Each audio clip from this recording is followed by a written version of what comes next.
Hello and welcome to the Union Pacific Railroad Geneva Subdivision. My name is Darrell Cruz, owner and operator of the layout and builder. And this is an operations video picking up a manifest train heading eastbound. Let's see if it has a signal going across the Mississippi River Bridge. It does. And it gets knocked down to red. That's one of my favorite signal aspects. When it's a 3-light signal, goes from the green on top and gets knocked down to red. Those signals, by the way, were made by a young man in Canada who started a company called Scale Models Division, and he actually made them specifically for the Geneva subdivision to match the signals that guard the Mississippi River Bridge. Here's a look at the actual signals. And as I said, I sent him the pictures and he built them to match the prototype signals. He eventually got a job with a Canadian railroad, I think maybe Via, I can't remember exactly, but anyway, he's no longer in business building signals. But I did get quite a few signals from him. So this is train MNPPR. It's a manifest train from North Platte, Nebraska, heading to Proviso, Illinois. And here we see it going through Franklin Grove. It's already been through Clinton, across the Mississippi River, and then into Northern Illinois, Franklin Grove, heading now towards Rochelle. And it has switching to do in Rochelle at the Interchange track. So here we can see it taking the crossover to go from track 1 to track 2, since the Interchange track in Rochelle connects to track 2.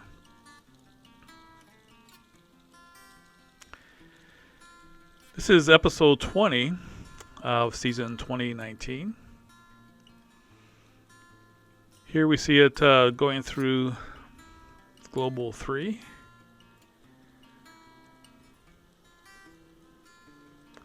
The lead locomotive there is a Scale Trains Tier 4 locomotive. I have 4 of those and mentioned that I might be selling those. Changed my mind.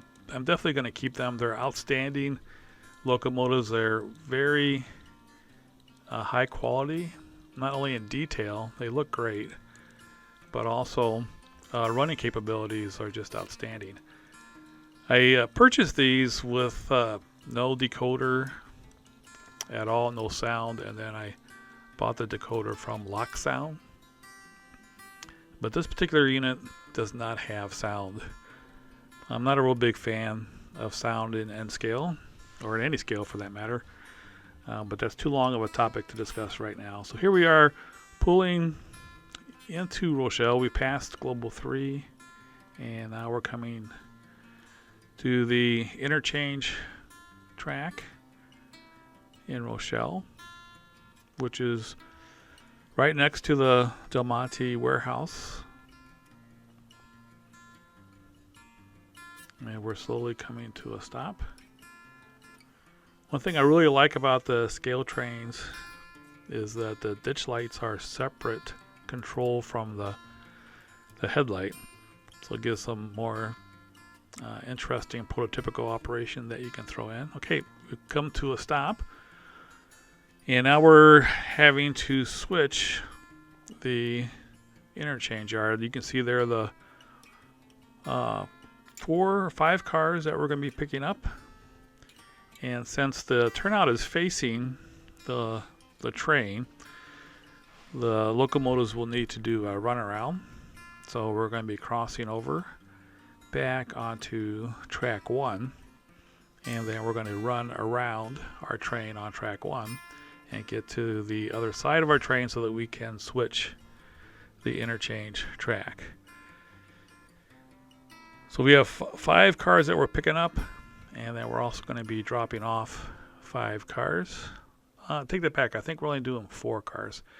Now, if you notice on the throttle, I am accessing the last locomotive there, 5714, so that I can turn on the headlight or tail light in this case, for make sure we were following safety regulations. All right, so we'll go ahead and head in the other directions. The turnout's been thrown, and we'll go to the other end of the train. Now you may be asking, well, why doesn't the BNSF switcher help out by pushing the cars onto the main line and pulling the cars off of the train? It actually could do all the switching for the Union Pacific train. However, in my observation of this particular operations, I have never ever seen the BNSF switcher work in tandem with the Union Pacific mainline units. I'm not sure if that's a regulation between the two railroads that we don't cooperate with each other. It probably has more to do with the fact that, you know, the BNSF switcher may not even be manned at whatever particular time the UP locomotive or UP train arrives in the area. But when we operate, I have a standing rule that there is no cooperation between the UP and the BNSF. So the eastbound train does need to do a runaround in order to switch the interchange track. If it's a westbound train, it's much simpler and much quicker operation in swapping out cars.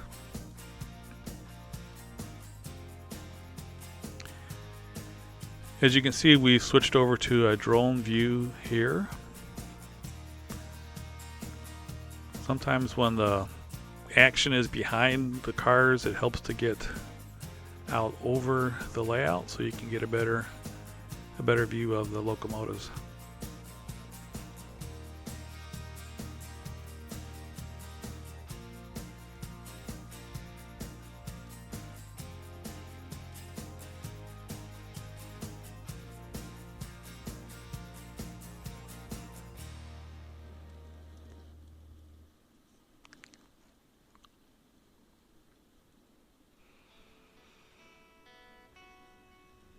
Alright, looks like we have a green signal to go through this control point.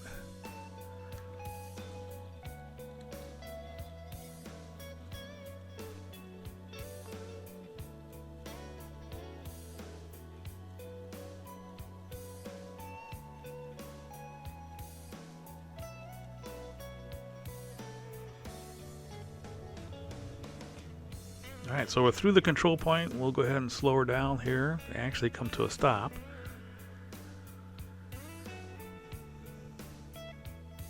It gets a little shaky here. I am doing this all by myself. So in one hand I have the camera, in my other hand I'm trying to operate the turnouts here. If you see, I have I'm accessing the control panel on my phone on the throttle. There it is.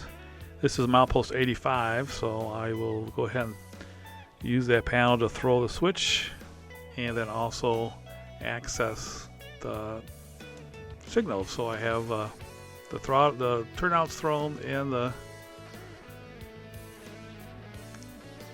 signal. Unfortunately, I was focused on the trees there. Alright, but we did get the signal. We do have the crossover, and now we're going to head back and couple up to the back end of our train so that we can swap out the cars at the interchange track.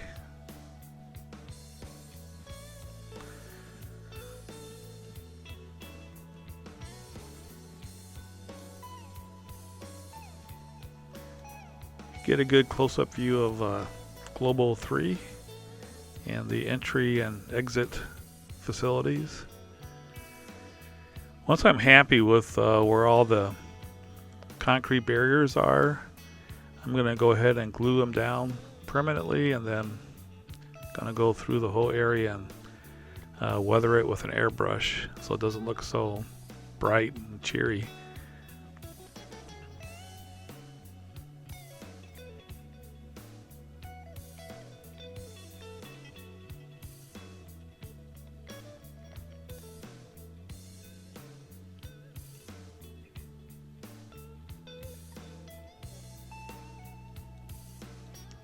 Looks like we had a little bit of an accident there at the Global 3.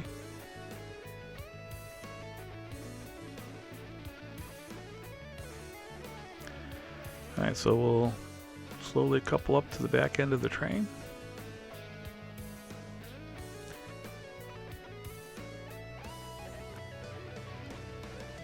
In the meantime, a manifest train is going through Rochelle.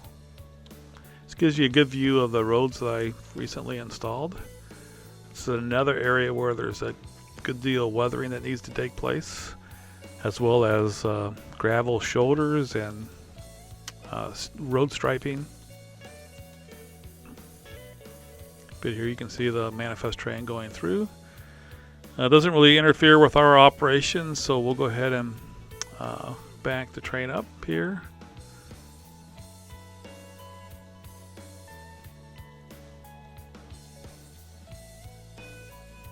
Momentarily.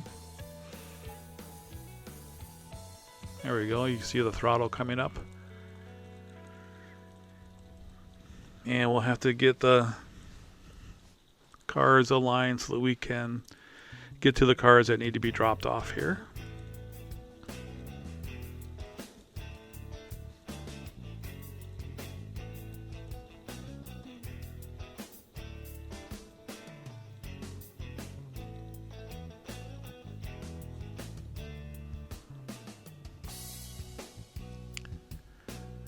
Somebody asked in the comments where I got my uncoupling pick from. It's actually handmade. Used a cheap paintbrush, took the bristles out of the paintbrush, and then mounted some styrene in place of where the bristles are, and made it sharpened to a point, and then works very effectively for an uncoupling tool. Adjusted the view here a little bit so we can get a little better view of the cars coming down onto the interchange tracks.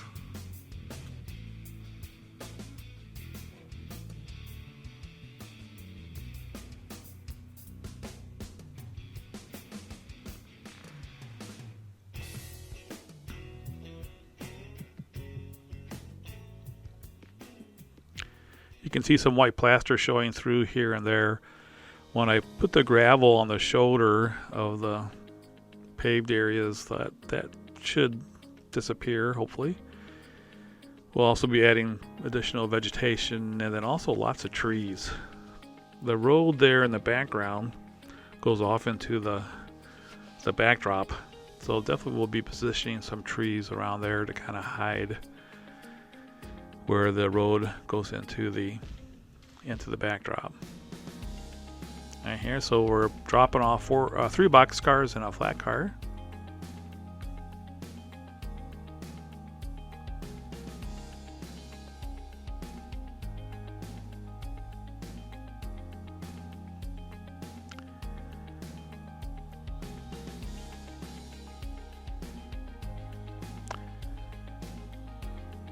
And then we'll go ahead and throw the turnout and pick up the cars.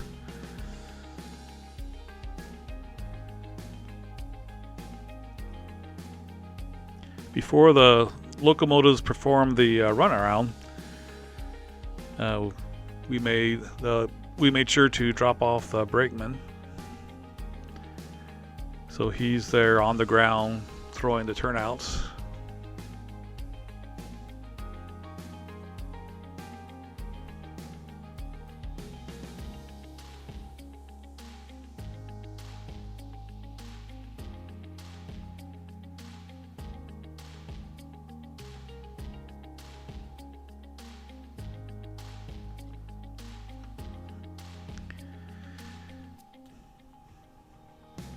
This looks like a very steep grade coming from the main line down to the interchange track. But that is how the prototype actually is. If you check out my previous video on the BNSF switcher, at the end of the video I have some video of the prototype actually backing the trains into the interchange track, and it's definitely this steep.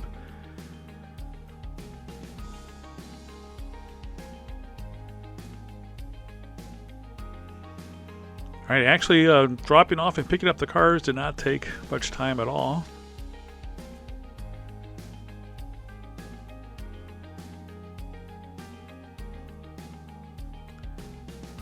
It's like the brakeman needs to align the couplers a little bit.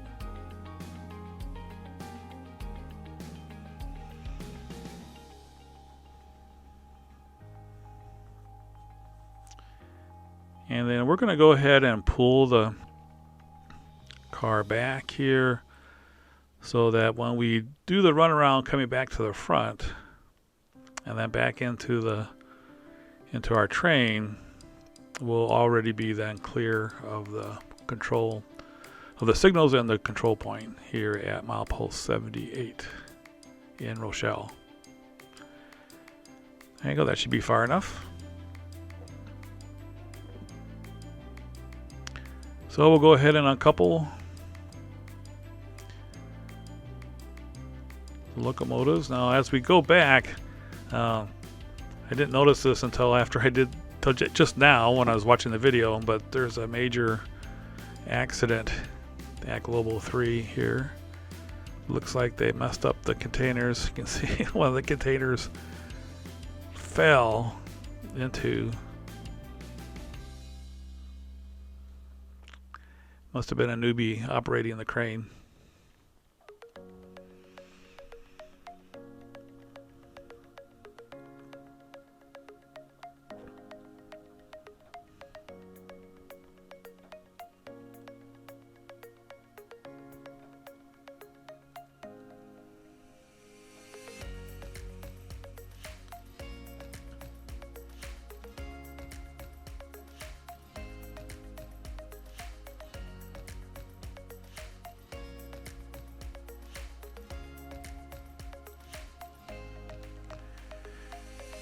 Alright, so we'll go ahead and stop here. It looks like we have a yellow, but we need to stop anyway because there's a train not coming in our track, but it is coming on track 1, so we have to wait so that before we can cross over from track 2 to track 1. So we'll wait here while we have a double stack train going through.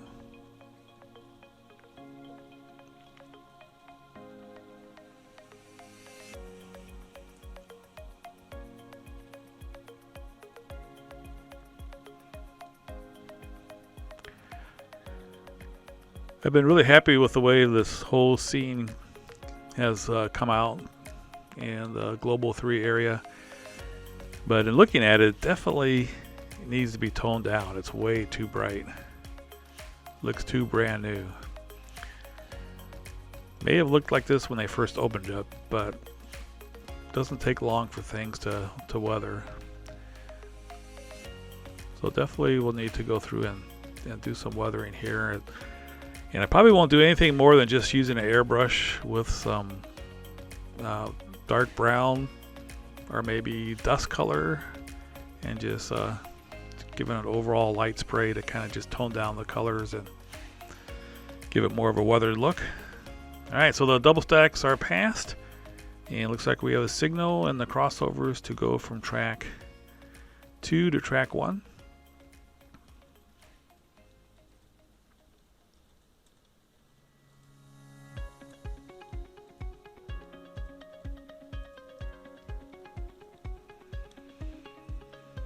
So the lead locomotive is a Scale Trains Tier 4 Gevo.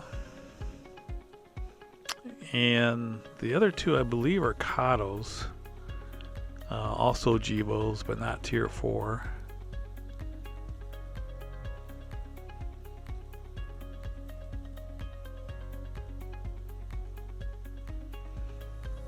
Alright, let's see if I can.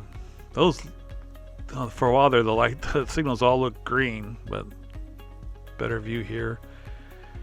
Alright, so I using one hand to hold the camera, the other hand to operate the signals and turnouts. So we did get a flashing yellow and get the turnouts thrown.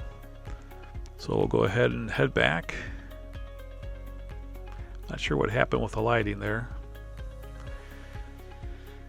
Speaking of weathering, those SP patched units need a ton of weathering.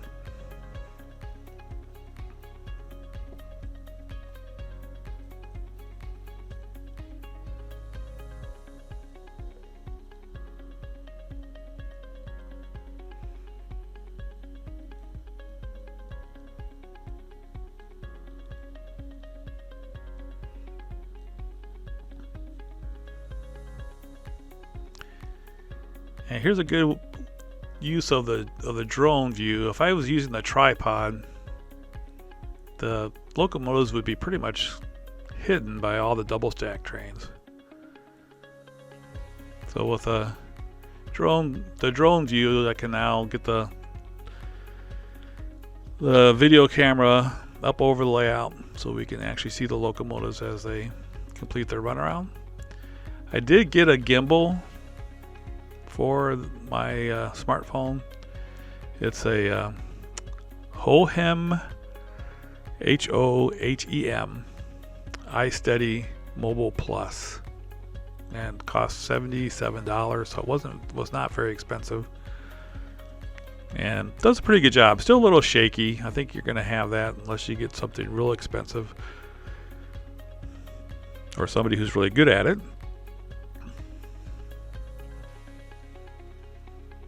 Again, with a tripod, this would be pretty much hidden.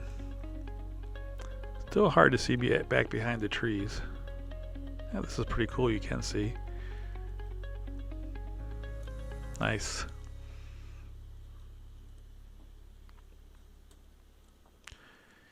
But I think it's pretty good when you figure it's just a smartphone camera, and then also an inexpensive gimbal.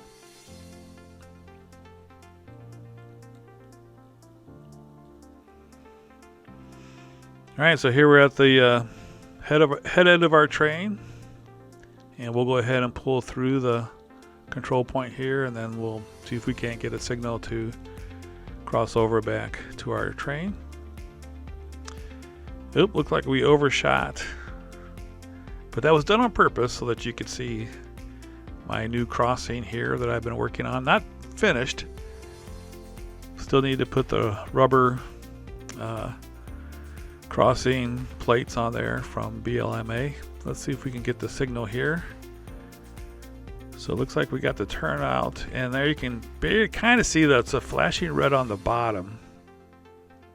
Okay, so it's the most restrictive since there is a train in that block, my train, that's a flashing red. And then we'll go ahead and roads will look a lot better once we get the gravel shoulder and the striping. And again, with this, I'll probably just use my airbrush to weather the roads. I know a lot of people do some really good work with drawing in the cracks and so forth, and I have not mastered that yet.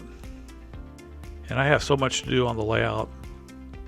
I need to do the weathering to do the weathering, get it weathered so it looks good. And when I get the whole layout done, then I'll come back and learn how to do the more detailed weathering. All right, there we are, connected up and ready to depart. All right, we're going to end it here, and this will be a continued onto the next video, which will be either this Thursday or Sunday. The next video, part 2, will be the train MNPPR making the rest of its journey from the Interchange track here in Rochelle through Wheaton, Elmhurst, and into Proviso. Part 2 will also include the BNSF switcher dropping off the cars that have just been dropped off and distributing them to the various industries. So stay tuned for that. Thank you so much for watching. Have a great day. Take care.